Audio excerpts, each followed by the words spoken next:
Jesus' mighty name we are praying. Briefly to the book of Habakkuk, chapter 3, which is our foundational scripture for this month. We will read from verse 17 to verse 19. Although the fig tree shall not blossom, neither shall fruit be in the vines, even though the labor of the olive shall fail, and the fields shall yield no meat, even if the flock shall be cut off from the fold, and there shall be no herb in the store, yet I will rejoice in the Lord. I will joy in the God of my salvation. Then the Lord God shall be my strength, and he will make my feet like hands or deer's feet, and he will make me to walk upon my difficult places. In the name of Jesus. Amen. Even if nothing has been working, there is joy to turn things around. Amen. And for somebody, I am too sure that for somebody in this house today, the turnaround is this day. Yeah. You have camped around that problem for so long, but he sent me to come to announce to you that it is time to come over the problem. Yeah. Hallelujah. Hallelujah. Psalm 45. The book of Psalm chapter 45, verses 6 to 8. Hallelujah. I said hallelujah. Hallelujah. We are in the church, are we? Yes, sir. Are we in the mall? No. So it shouldn't be quiet in the church. Verses 6 to 8. Hallelujah. Thy throne, O God, is forever and ever. The scepter of thy kingdom is the right scepter. Thou lovest righteousness and hated wickedness. Therefore God, your God, has anointed you with the oil of gladness above thy fellows. And all your garments shall smell of these wonderful smelling things. And out of the ivory palaces, whereby they will make you glad. Amen. Hallelujah. Hallelujah. Jesus was anointed above any and every other name. He stands above all with the oil of gladness. The spirit of joy was in full manifestation throughout his earthly ministry. Hallelujah. Hallelujah. And when he was leaving, he gave that same spirit to you and I. So this month of February, that spirit will manifest in your situation. Amen. One more place as we go on today. Isaiah 61. Isaiah 61. You see that all the scriptures I'm reading, they are prophetic in nature. Isaiah 61, we'll read verse 1, then we jump to verse 3 to 7. Isaiah 61, the Spirit of the Lord God is upon me, because he has anointed me to preach the good news to the humble, to the meek. He has sent me to bind up the brokenhearted, to proclaim liberty to the captives, the opening of the prison to those that are bound. That is my assignment to you today. Because I'm standing in the place of Jesus to you today. Whatever Jesus can accomplish physically by himself shall be accomplished in your life today. Verse 3. To appoint unto them that mourn in Zion. To what? To appoint to them, to give them what? Beauty for ashes. That's why I said there is a turnaround for you. The oil of joy for the spirit of mourning and heaviness. Amen. The garment of praise. You have put on that garment of sorrow and sadness long enough. Today they shall be taken off you. There is a replacement of garment for somebody here. It's called the garment of praise for the spirit of heaviness. All those signs,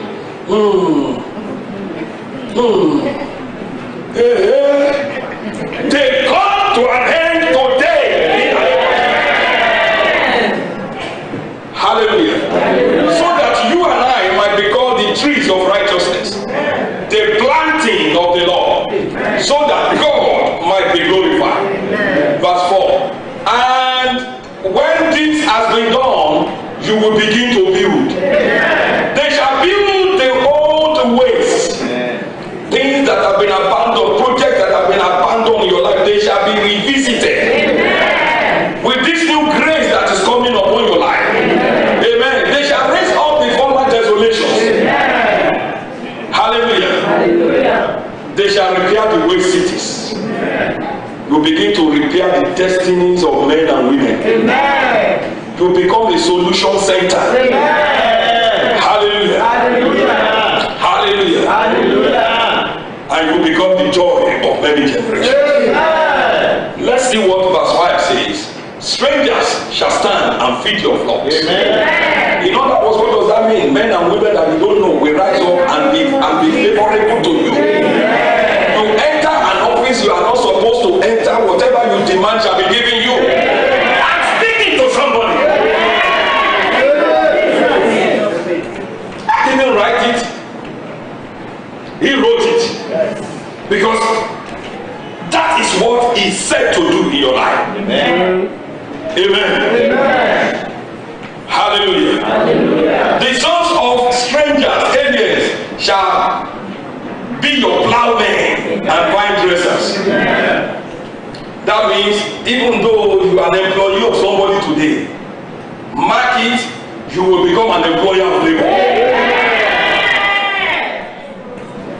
Maybe you don't see yourself as an employer of labor, but God said you are meant to be an employer of labor in this land. Just like Pastor Troop said, if you can take over in this land, in your village they will know you. It's not the houses you build in your village that announces your arrival. It is your ability to possess the land where you are. When you possess Canada, Ghana will know you. Jamaica will know you. Nigeria will salute you. When Joseph possessed Egypt, his countrymen bowed to him. What a message. God bless you, sir. Hallelujah. You are not in Canada to be a second-class citizen. You are here to possess possessions. Because the heart is the Lord and the fullness thereof. And you are a child of the Lord. You can hold property wherever your father holds it. And that includes the right and ability to be a first-class citizen of any nation. Hallelujah. It's your time. And in their glory you shall boast. I see you speaking boldly this month, and God going out to establish your word. As you call it this month, so it shall be. Whatever you forbid is forbidden in heaven. Whatever you call forth must answer to it. Money will serve you this month. Your health shall not falter. Joy unspeakable. Peter said, joy unspeakable, full of glory. There is a level of joy that a man steps into, that without music you are just led. Nothing makes you to worry. They said the heaven is collapsing. You said let it fall. Hey, that is where you are stepping into. No more sleepless nights. No more crying in your child. In the name of Jesus. The God of turnaround, the one that turned Anna's situation around, is rising up for your people. Somebody give me a believing amen. Hallelujah. There is an anointing of gladness. This anointing is a special operation of the Spirit of God. The Holy Spirit is the Spirit of joy. That's why I titled this message, The Spirit of Joy. This anointing results in supernatural empowerment for joy unspeakable. He said, God anointed Jesus with the oil of gladness above his companions, and it remains so. Jesus was never sad one day. He was never moody, and he was limitless. Amen. This oil of joy translates into garment of praise that empowers the anointed one, that's you, to walk in the realm of no limit and unending exploits.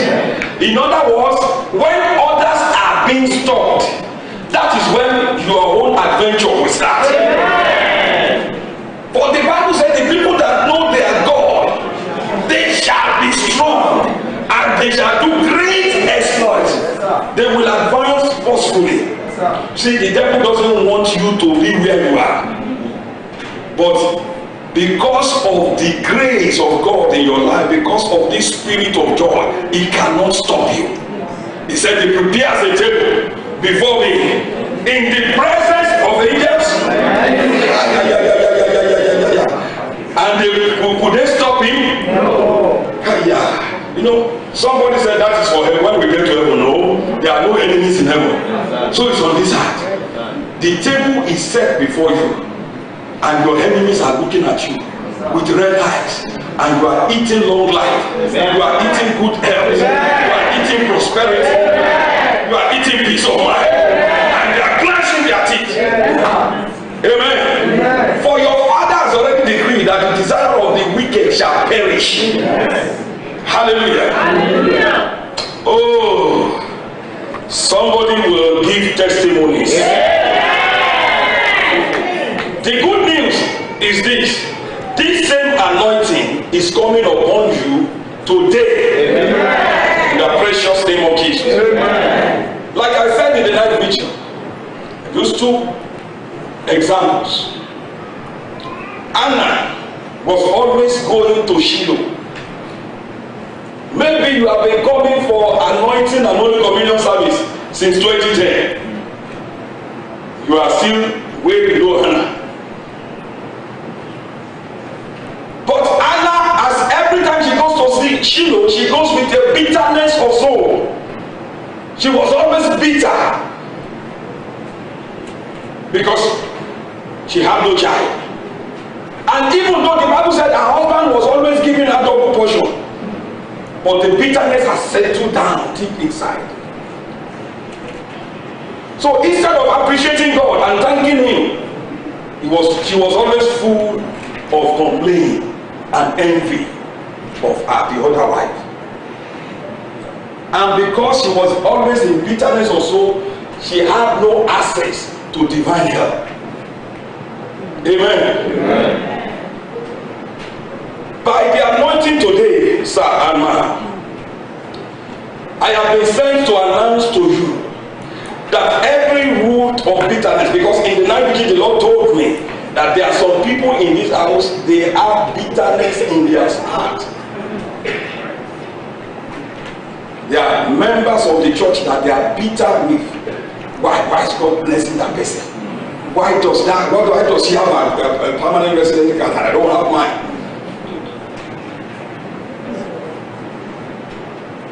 And until this bitterness is flushed out, uprooted, heaven cannot intervene. So he has sent me to announce that by the communion and the anointing today, every seed of bitterness that are deep down in you, they shall be rooted out. So that divine help shall enter into your life, and you shall be remembered and celebrated like Hannah. In the name of Jesus. Hallelujah. Hallelujah. See, God Almighty cannot operate in the atmosphere of sorrow and sadness. Check the Bible. God has never moved upon anybody's life because they are sorrowful or they are sad. Or don't you remember the story of David when his properties and wives and children were captured in Ziklag? The Bible said they wept like babies, grown-up men. But did God move? No. And they keep crying from morning till evening. And David came to the sense. He said, this will not do us any good. So he left the group of criers, separated himself. And the Bible said David strengthened himself or encouraged himself in the Lord. He moved from sadness to begin to say, Lord, I thank you. I remember when Saul wanted to kill me. You saved me. You delivered me. You are an awesome God. You are a great God. For you, nothing is ever impossible. Oh, you are my strength. You are the one that picked me, the last born of the family, forgotten in the field, and you put me as the shepherd of your people. Oh, Jehovah, I worship you. And by that, the Spirit of God began to move upon his life. His access, communication line to heaven was enhanced. He could now communicate with God. And he said, Lord, should I pursue? And if I pursue, would I recover, overtake and recover? And instantly the voice of God came. Said, pursue. Pursue. Because you have dealt with sadness and sorrow. I'm not belittling your situation. But if you keep in that pity party mode, the best you will get is sorrow. That's the best you will get. Because God can never walk. He's a God of joy. He's not the God of sadness and sorrow. When Jesus was born, angels came. He said, joy to the whole world, not sorrow. Hey. You need to change here and be on high speed in the name of Jesus. Amen. The Bible spoke in 1 Samuel chapter 1, verse 18. He spoke. Let me just show you something there, so you know I'm not making things up. And Anna said, let your handmaid find grace in your sight. So the woman, Anna, went her way, and what did she do? She ate. And what happened then? When she stepped out of sadness, nothing has happened to her yet too. But she stepped out of sadness. Go to verse 19 and read the last statement. Let's read it together. And the Lord, the last statement, the last one. Let's read it together. She stepped out of sorrow and sadness, and God visited her. God is visiting somebody this morning. All the time she was in sorrow. It's honey, sorry, oh. Honey, sorry, oh. It was only the husband that was honeying her. And the honey did not produce what she desired. But when she let go, that which she desired was delivered cheaply. Something happened inside her, and the womb opened up, and Samuel came forth. And it wasn't only Samuel, she has other children. The one that they call barren. I don't care what name they have called you, your story is changing even now. On the altar of joy in the name of Jesus. Hallelujah. Hallelujah. The second example, Jesus in Luke chapter 7 by the Holy Spirit was instructed to visit a city called the city of Nain. It was a village. And as he was about to enter the village, there was a procession, long procession, with joy and weeping, because they were going to bury somebody. A young man just died. A future just crashed. The hope of a woman just vanished. The woman was a widow. No husband to take care of her. And the only hope that she has for a better tomorrow in her son, the son died. So she was sorrowful. They were going to bury her son, and the whole village was going, they were going with her. And the Holy Spirit strategically positioned Jesus there with the oil of joy and gladness above him, in him. Amen. Amen. And it never stopped to amaze me. You will think Jesus will cry with them. Was that woman sorry? Oh, hey, do, well, oh my show. May people never pity you.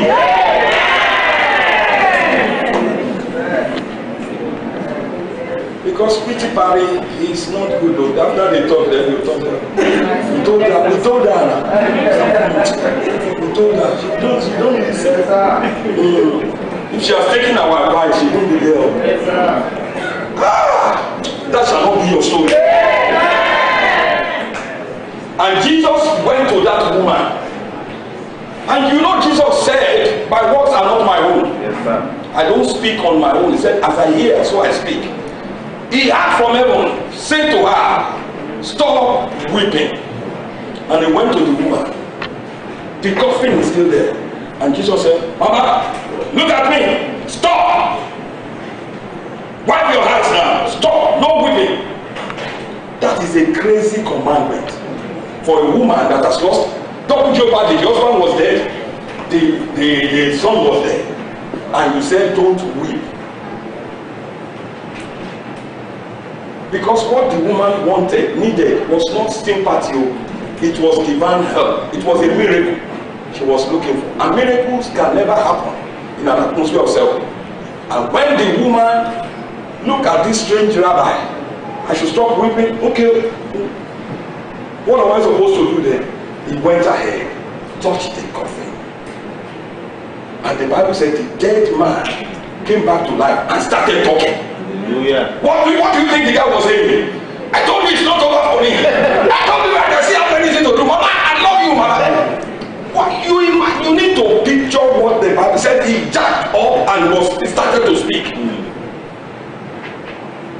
Hallelujah. Hallelujah. In other words, that vision that you have called dead will speak. Amen. That womb they call barren will produce. Amen. That finances that they said, you live from hand to mouth. That shall not be no more your story. You will become a giver. Amen. In the name of Jesus. Amen.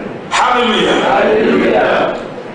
My mentor said, divine intervention is provoked by man's celebration. When you look at a negative situation and begin to praise God, that situation must turn around. That's why he said, in everything, give thanks. Did he say we? No. Cry song and praise song? No. He said, in everything, whether good or bad, give thanks, for this is the will or the instruction of God or the requirement of heaven to move in your life. So until you celebrate your God above that challenge, God will not show up. I have told some people there is something negative happened to them and said, stop, that's pity party thing.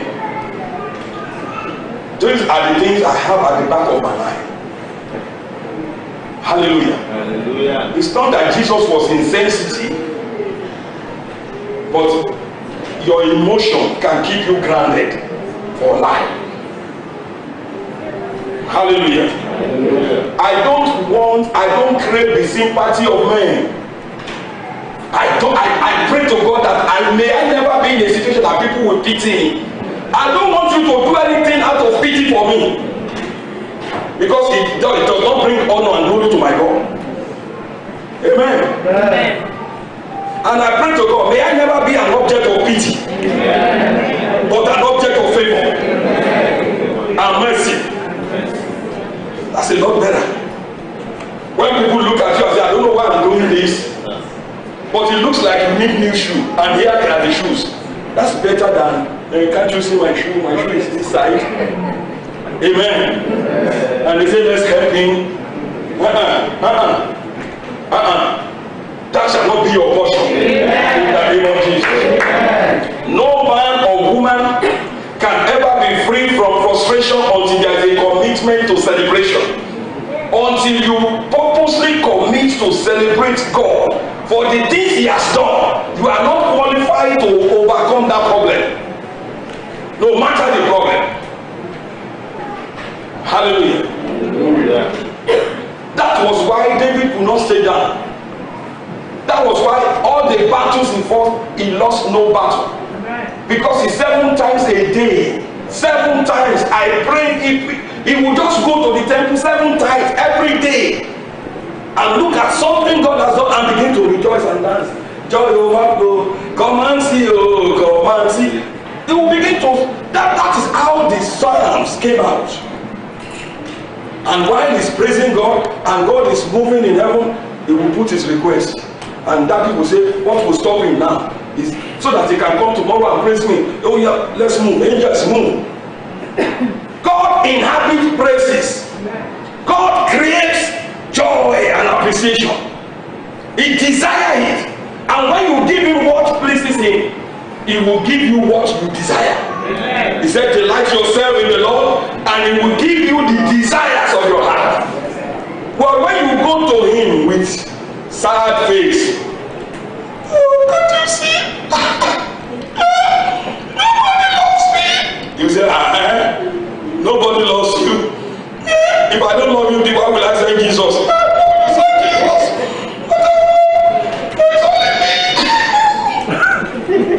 And the angels are moving away. Said, this one we don't know what. You are supposed to speak the word. You are sending cries. Amen. Amen. It is the cry of faith that moves God. Cries of faith. Not pity cries. That was the level Peter wanted to bring Jesus into.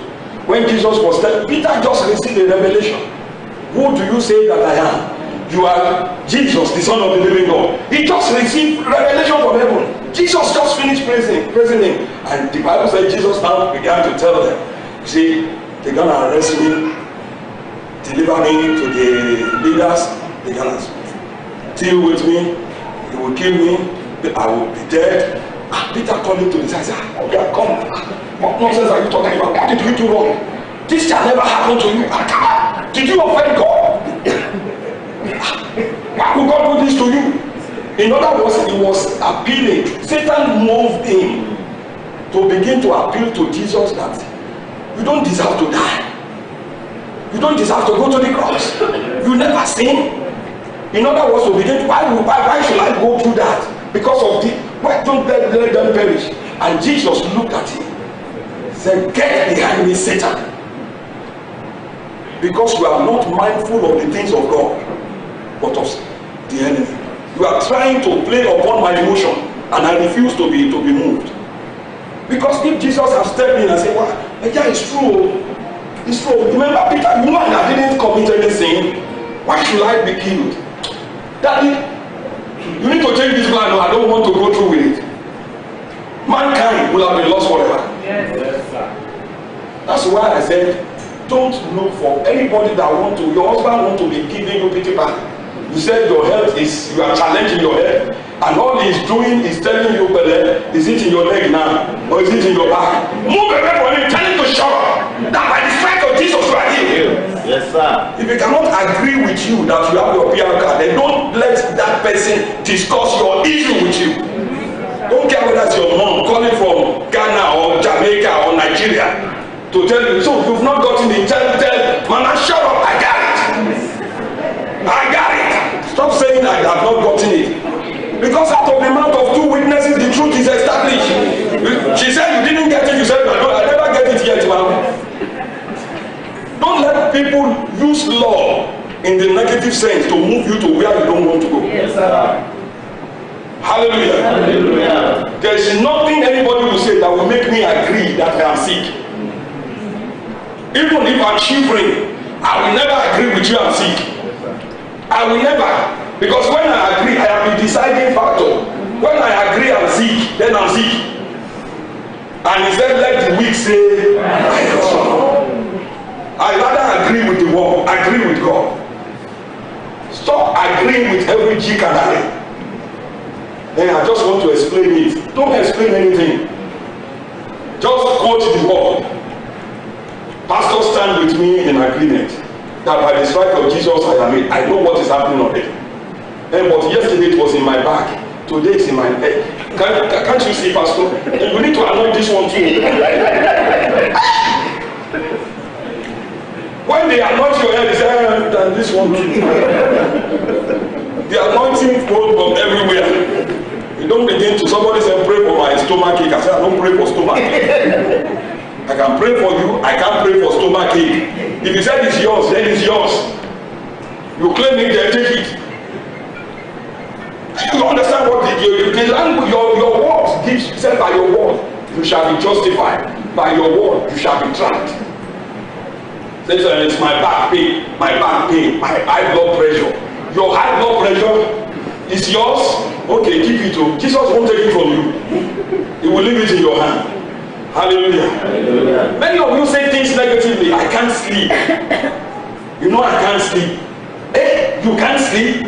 When the God said, I give my beloved sleep, you said you can't. And you say you can't, then you can't. Our choice of words has been limiting us. Not God, not the devil. But a vital covenant demand for divine intervention is joyfulness. It's a vital call. If not, God will not anoint Jesus with the oil of gladness if it's not important. Jesus will not quote it at the beginning of his ministry. Say, his Holy Spirit has anointed me and he has with the oil of joy sent me to do this, to do that. Amen. It's so important to know that this joy is in you. Amen. Amen. That's why we say joy is a fruit of the Spirit. There's love, joy, peace, long suffering, patience, meekness, faithfulness. In Galatians chapter 5, it's one fruit, 9 graces. A fruit with 9 sides. Joy is number 2. Love is number 1. That means above the other ones, the 7 other ones, love and joy, they stand above all. Amen. Amen. Pastor, you mean I should not feel sorrowful? It's an emotion, but you need to deal with it. You need to deal with it. You don't live by your emotion. The just shall live by faith. Yes, hallelujah. Hallelujah. When they put Jesus on the cross, was he sorrowful? No. Took care of business. He was even praying for the people. Make sure his mother was settled. Amen. Amen. Therefore, as an act of my will, say this with me. As an act of my will, I refuse to allow what I'm going through presently to rob me of heaven's intervention in my life. I will rejoice. I choose to rejoice above the challenges of life in the Lord, my God, forevermore. In Jesus' name. You make the choice and you will see that sorrow will give way. When you choose God, he said, I set before you heaven and life and death, the blessing and the curses. Deuteronomy chapter 30 verse 19. He said, choose. It's your choice. Whatever you choose, heaven will back you up. I choose to rejoice. I refuse to be sorrowful. So anything sorrow and sadness must stay away from me because I've made my choice. Amen. Amen. Hallelujah. Hallelujah. So where are we going today? I'm going to jump ahead to today. There are benefits to joy. One of the benefits, there are 5 benefits that I will be talking about this month to joy. The first benefit is access to the bedroom of God. Access to divine revelations. Joy will give you access to the revealed truths about God and his word. Number 2, health and vitality. Joy will strengthen your health. Number 3, supernatural fruitfulness. When you say, I'm not talking of fruitfulness that you can explain. The one that is super, the one that is beyond the human explanation, answers to this spirit of joy. Number 4, uncommon or unfailing strength. Amen. Amen. Deacon that was leading prayer today told us that the joy of the Lord is what? Your strength. So every time you remain in the joy mode, your strength cannot fail. Amen. Amen. Number 5, uncommon victories, undeniable victories.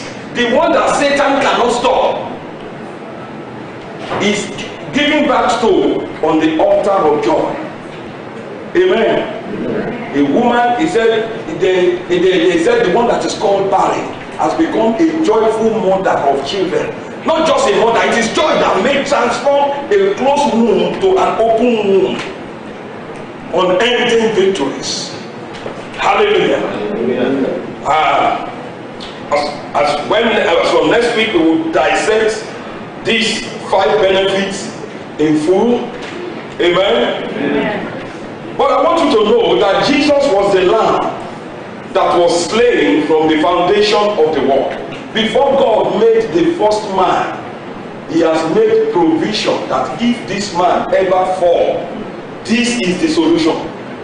That's why Jesus, according to Revelation chapter 13 verse 8, put it up there. Revelation 13:8, he was the lamb that was slain. Revelation 13:8, IT, help me. All that dwell upon the earth shall worship him, whose names are not written in the book of life of the lamb the lamb slain from the foundation, the lamb that was slain from the foundation of the world. That is Jesus. Amen. And when he was physically on this earth, walking the street of Jerusalem and Galilee, this spirit of joy was in full manifestation in him. There was not one sad day. Sorrow could not tie him down. Or when was the last time you read and Jesus woke up and Peter saw his countenance and he said, Master, what is wrong with you? Is there anything wrong? Are you hungry? You are not looking too good today. No, not one encounter. And he faced very stiff opposition. Amen. Amen. One of the mysteries, because today is the day of mystery, one of the mysteries in the kingdom of God that grant us access to the life of Jesus is the Holy Communion.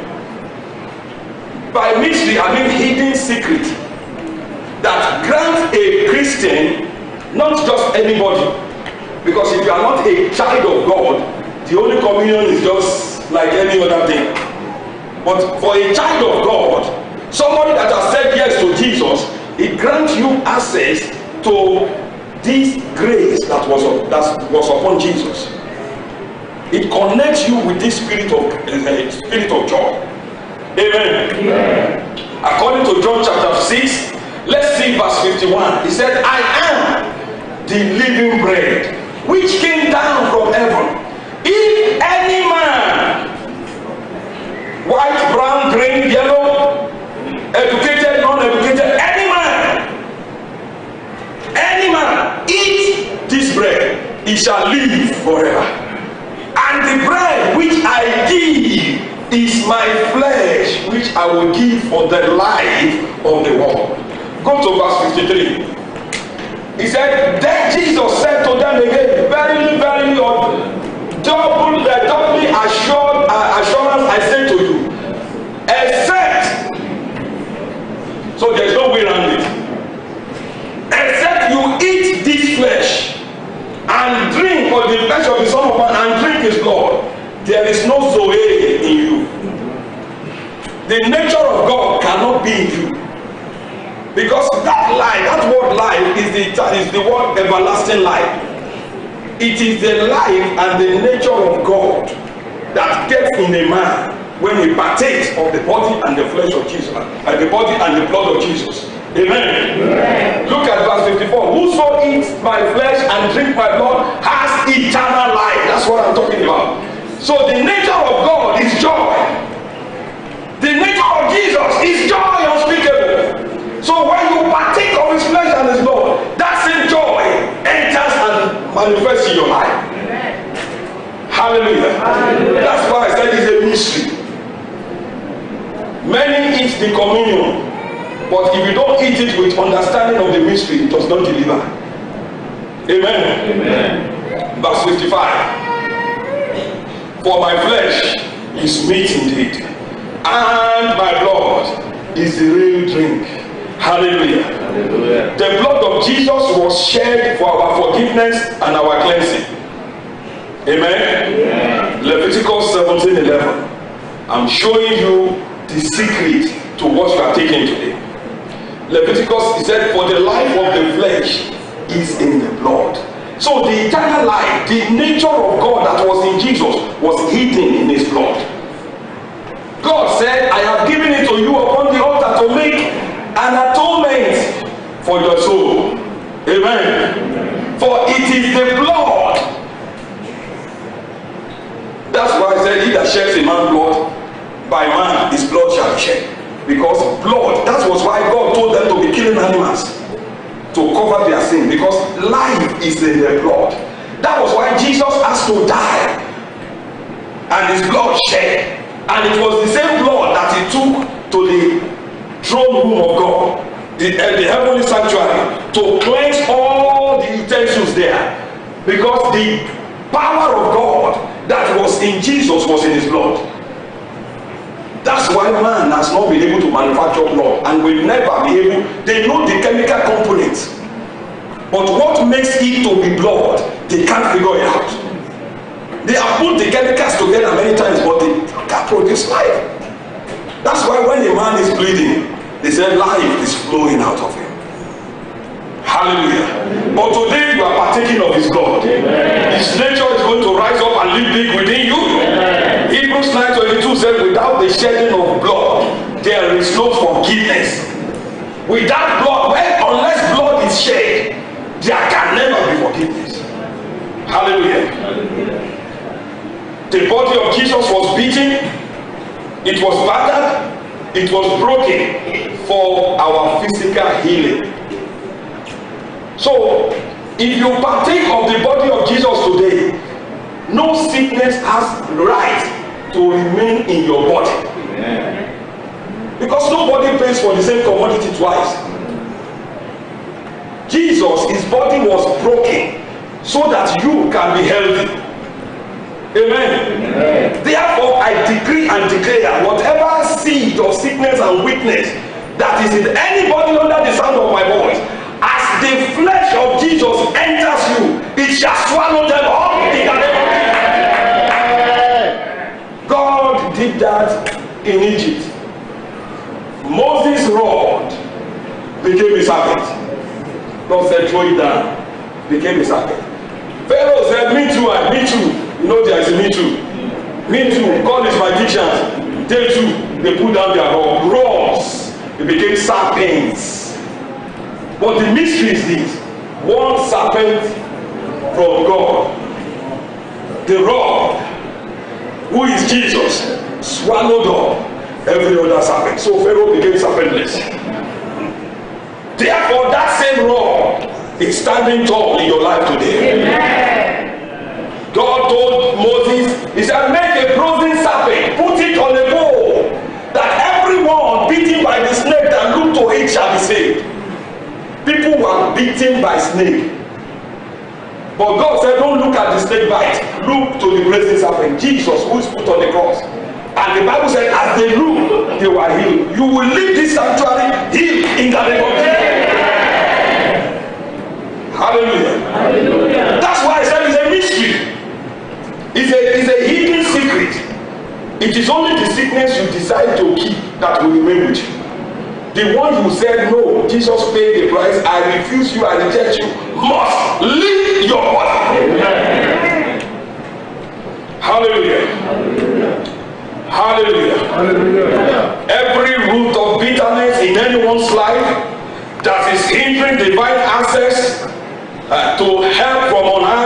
Today they are rooted out in the name of Jesus. Redemption grants us access to partake of the life and nature of God. There is no sadness, there is no heaviness, there is no sorrow in Jesus. There is not in the Father. He said, as the Father has life in himself, so has he granted the Son to have life in himself, and to give it to whomsoever. And you are that whomsoever. So the nature of God is rising up big in you today, that will deliver undeniable proof and exploits in your life from this month forward in the name of Jesus. Stand on your feet. As God's appointed servant and prophet for the hour over this house, I boldly declare to everyone from the children department to the adult church under the sound of my voice, everyone watching online, everyone that will listen to this CD, everyone that will watch on YouTube, from now till Jesus comes, I declare over you that your time and season for unparalleled accomplishment has come in the name of Jesus. God of heaven that set up this commission, he will make his eternal smile to be upon you this month in the name of Jesus. I speak to challenges and trials in your life. I command a turnaround to become great and mighty testimonies in the name of Jesus.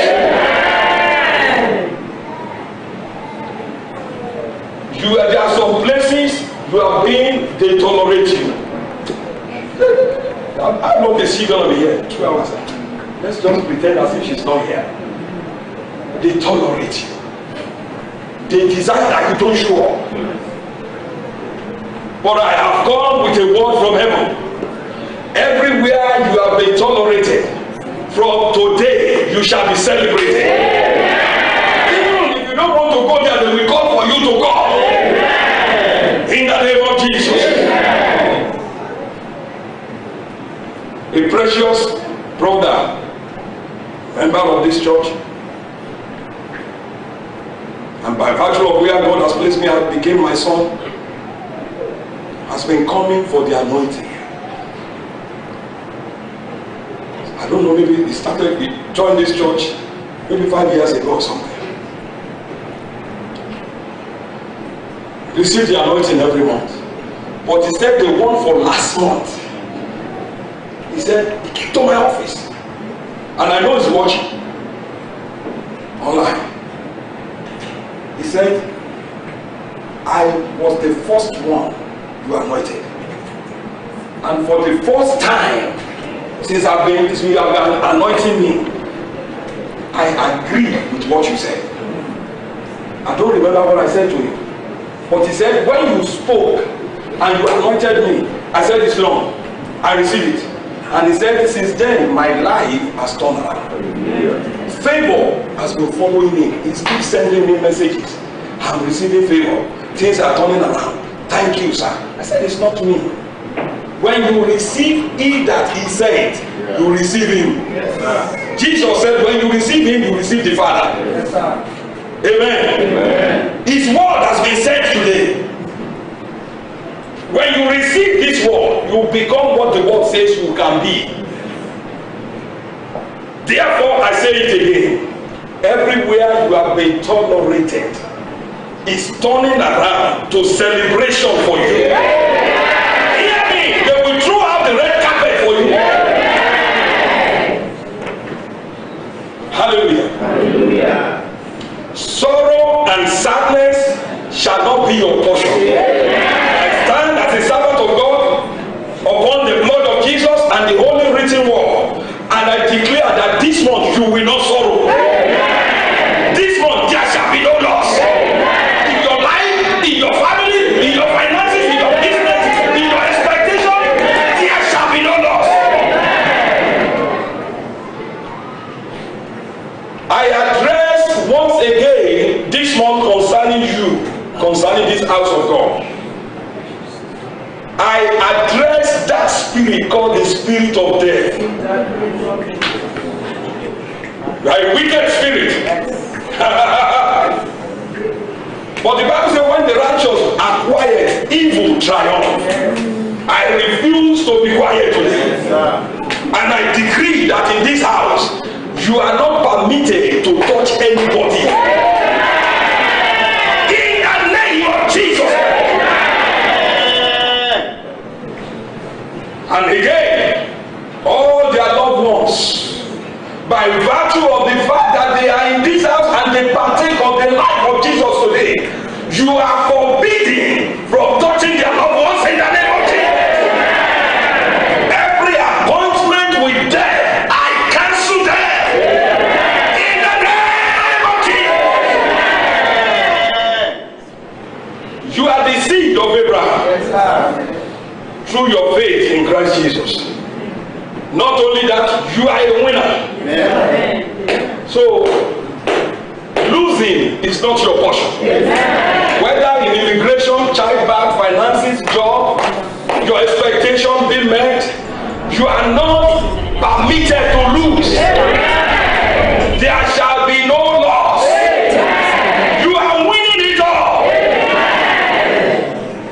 You are blessed. Amen. And God is for you. Amen. And the Bible says, if God be for us, who can be against us? He said, as wax melts before the fire, so they will melt at your presence.